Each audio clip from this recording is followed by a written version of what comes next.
Hello friends, welcome back. This is Manjuna Chandria. Today's session will be learning network days function.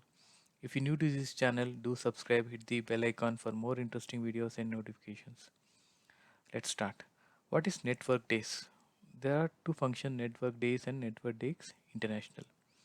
So network day it says, as the definition says here, returns the number of whole working days between start date and the end date. The working date excludes weekend and any date identified in holidays. So what basically it does is, if you have a start date and the project ending and like say there's ending date for that. So between that, how many working days are, it will going to count the number of working days, ignoring the weekends, that is Saturday, Sundays, as well as the holidays. Do you have any holiday list? That also it will ignore and gives you the number of days, work days.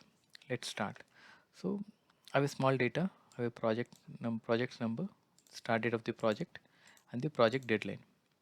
So there are two functions called as network days and network days dot intl. There are two things. So we'll go one by one. What is network days? So now we need to find what is the working days for this project one. So January 1st, 2020, February 4th, the project has ended. So we need to know the how many working days, ignoring the weekends as well as the any holidays. Let's start. So network days. So you can hit a tab, use this insert function. It gives a function box. So we need to know what is the start date. Start date is January 1st, end date February 4th. So now it is asking you the holiday list. So holiday list, we have a holiday already. We have a holiday list as per our company, or these are the holiday list. So you can go ahead and select the holiday list. So once you select this range here, hit F4. So we are going to freeze this.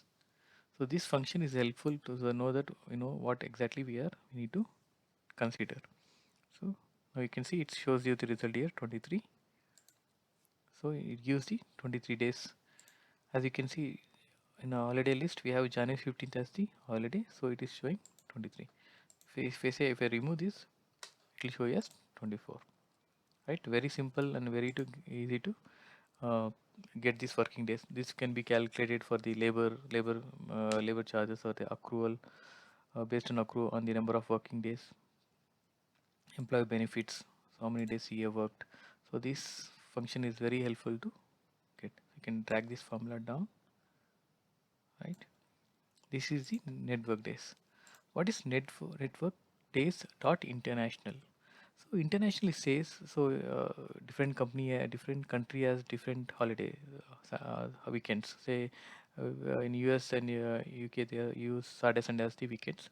In India it's only Sunday. In maybe in uh, United UAE and some other places it will be Friday, maybe the holiday. So based on the weekend dates, weekends, probably some company gives half on Monday and Tuesday. Rest of the weekends, weekdays they will work. So for that to accommodate, there is a formula called network days dot internationals. So let's see how it works. So here about days, sorry, internet. So network. So as a type dot international, hit a tab. So we are here in this case we are not going to use this inter function. I'll tell you why. So you can see the start here, end, start date is I'll go and select. When you do this, you need to give a comma when you select one cell. Now it is highlighted the end date. So it's asking for end date. Click end date. So now when I get a comma, it's gives a option here. This option is nothing but weekends. Some companies has Saturday, Sunday as the holidays, weekends, Sunday and Monday, Monday and Tuesday, Tuesday and Wednesday, Wednesday, Thursday, so on. So whichever we can select. Say we are in India, so we need to select only Sunday is the holiday. So it's 11. So you can go ahead and type it as 11 here. Then put a comma. So now we are done with this weekends. Now holiday. Holiday list already we have here. You can go ahead and select the holiday list from here to down and hit F4 to freeze the cells. Click OK. So now you see 28 days. So only Sunday we have the holiday. So it has added the other rest of the Saturdays into these work days. Let's say if we delete this 15th January as the holiday. Now it has changed to 29 days. So very helpful. This can be used when a business works, takes gives holidays on weekends on Monday, Tuesday, or so any other days. You can use this. Very simple and very good function. You can use it. Just you can select as whichever the weekends your company or your region on the base region. You can calculate the number of work days. So very helpful for if you're working in payroll department or any other organization where you use most of the projects to find the work days. This function is very helpful. I hope the session was interesting. If you think the session was interesting, kindly do subscribe, hit the bell icon for more interesting videos and learnings. Thank you for your time. Happy learning.